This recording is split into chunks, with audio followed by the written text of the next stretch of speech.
Hello bachcho. Let's read the question. The question says identical piece of germanium and copper are taken and cooled. Then option number 1 resistivity of both increases. Option number 2 resistivity of both decreases. Option number 3 resistivity of copper increases and germanium decreases. Option number 4 resistivity of copper decreases and germanium increases. तो चलिए सबसे पहले हम लोग की concept को discuss करते हैं। अब देखिए की कॉन्सेप्ट में हम लोग देखेंगे कि रेजिस्टिविटी कैसे वैरी करता है विद टेम्परेचर। तो हम लोग बोल सकते हैं resistivity rho is equal to rho not into 1 plus alpha delta T. तो दिस इज द फॉर्मूला जहाँ पे ये जो है this rho is the final resistivity, rho not है हमारी इनिशियल रेजिस्टिविटी, अल्फा है हमारा temperature coefficient, this is the temperature coefficient,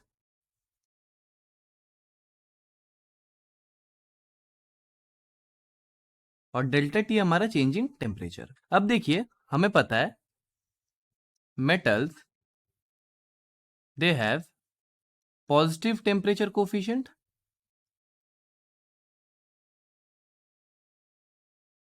और जो हमारा सेमीकंडक्टर्स होता है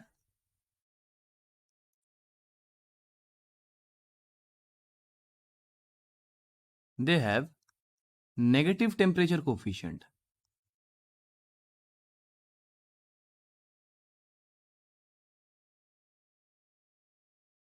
तो देखिए अगर हम लोग यहाँ पे देखें हमारे क्वेश्चन में, so we are given with copper and germanium. So हमें पता है कॉपर जो है हमारा दिस इज अ मेटल और जो जर्मेनियम है दिस इज सेमीकंडक्टर। तो देखिए कॉपर के हम लोग क्या बोल सकते हैं कि resistivity rho final will be equals to rho not into 1 plus alpha delta T, और जर्मेनियम के लिए भी सिमिलरली हम लोग बोल सकते हैं rho will be equals to rho not into 1 plus alpha delta T.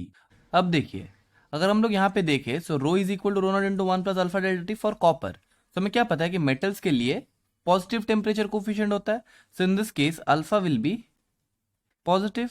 और डेल्टा टी क्या होगा?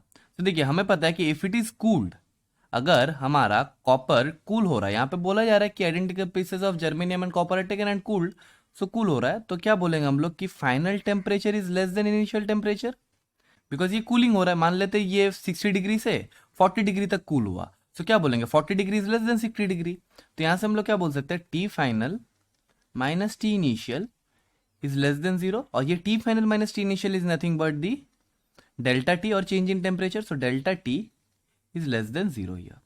सो डेल्टा टी भी हमारा क्या आ रहा है लेस देन जीरो, यानी नेगेटिव आ रहा है। सो ये डेल्टा टी क्या हो जाएगा हमारा, दिस इज नेगेटिव। अब देखिए पॉजिटिव इंटू नेगेटिव करेंगे तो हमें क्या मिलेगा, this whole term will be negative. So in this case we can say that, यहां से हम लोग बोल सकते हैं कि rho will be equals to rho not into 1 minus alpha delta T. ये हम लोग बोल सकते हैं कि ये हमारा एक नेगेटिव टर्म होगा। तो अगर ये नेगेटिव टर्म होगा ऐसे, तो क्या होगा हमारा रेजिस्टिविटी विल डिक्रीज। तो हम लोग यहां से बोल सकते हैं रो विल डिक्रीज। अब हम लोग आते हैं सेमीकंडक्टर के लिए। नाउ फॉर सेमीकंडक्टर हमें पता है कि ये जो अल्फा है दैट इज नेगेटिव, और डेल्टा टी सिमिलर वे में because it is being cooled ये भी नेगेटिव होगा। सो ये डेल्टा टी भी हमारा क्या है, दिस इज ऑल्सो नेगेटिव, और नेगेटिव इंटू नेगेटिव क्या होता है पॉजिटिव। तो यहां से हमें क्या मिल जाएगा, rho will be equals to rho not into 1 plus alpha delta T.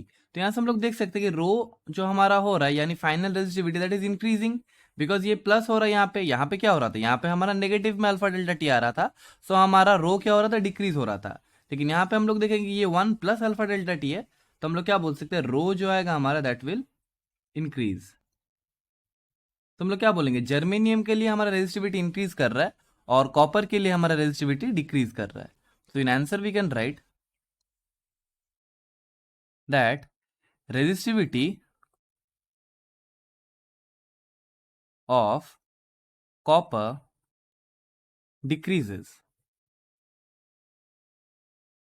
and resistivity of germanium increases. अब चलिए ऑप्शंस चेक करते हैं. So if you check the options, the correct option will be option number 4. Resistivity of copper decreases and germanium increases. So the correct option is option 4.